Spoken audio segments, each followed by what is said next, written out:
શ્રી કૃષ્ણ, રાધે રાધે।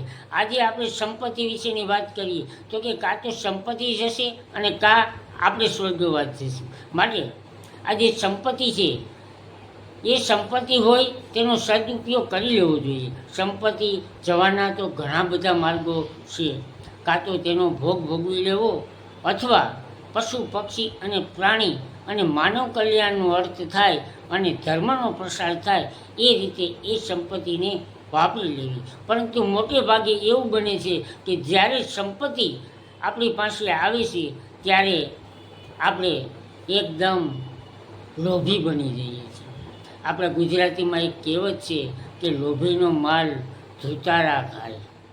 ટૂંકા ઉદાહરણ દ્વારા સમજાવવાનો પ્રયત્ન કરું તો કે બોમ્બેનો મહાન ઉદ્યોગપતિ હતો અને એને કાયમની લાખોની આવક હતી અને તેઓ લાખો ડોલર બેંકોમાં એને પૈસા હતા।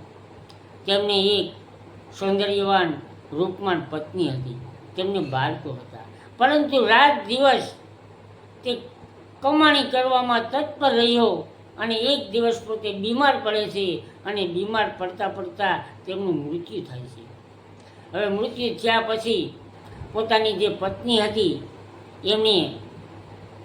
એમની સાથે જે નોકર હતો તેમની સાથે લગ્ન કરી લીધા। આમ આ સંપત્તિ જેના ભાગ્યમાં હોય એ આપણે નક્કી કરી શકતા નથી। એક દિવસ અમારા પ્રવીણભાઈને ત્યાં એક સંત આવ્યા।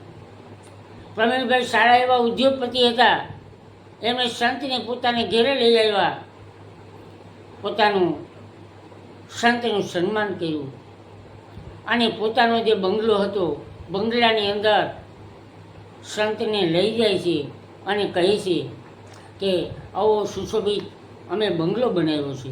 બંગલાની અંદર જાય છે ત્યારે ઓટોમેટિક એના દરવાજા ખુલી બંધ જાય છે, કાચના આગળ જાય છે તો આકાશમાં જેમ વાદળ ગડગડાટ દોડતા હોય એવા કુદરતી ચિહ્ન મૂકેલા હતા અને સીડી આમ સડે તો બેરંગી જાતની એમાં લાઇટો થતી હતી।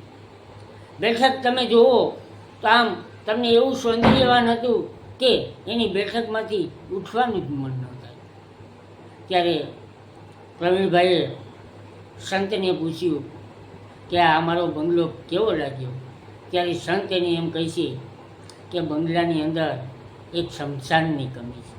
આમ સંપત્તિ ઉપર ક્યારેય ગર્વ ન કરવો, કહેવાનો ભાવાર્થ એ થાય છે। આપણા જીવનની અંદર સારી સંપત્તિ આવતી જતી હોય છે, સમય પણ સારો આવતો હોય છે, પરંતુ સંપત્તિ અને સુખની મારી દ્રષ્ટિએ એ વ્યાખ્યા છે કે આપણા જીવનની અંદર આપણે ક્યારેય ડૉક્ટરને ન ગોતવો પડે અને પોલીસ આપણને ન ગોતે અને આપણે સપરિવાર સાથે બેસી જમી અને આનંદ માણીએ, એથી મોટી સંપત્તિ દુનિયાની અંદર કોઈ નથી। જય શ્રી કૃષ્ણ, રાધે રાધે। આ અમારો વિડીયો સારો લાગ્યો હોય તો સબસ્ક્રાઈબ કરવા વિનંતી। રાધે રાધે।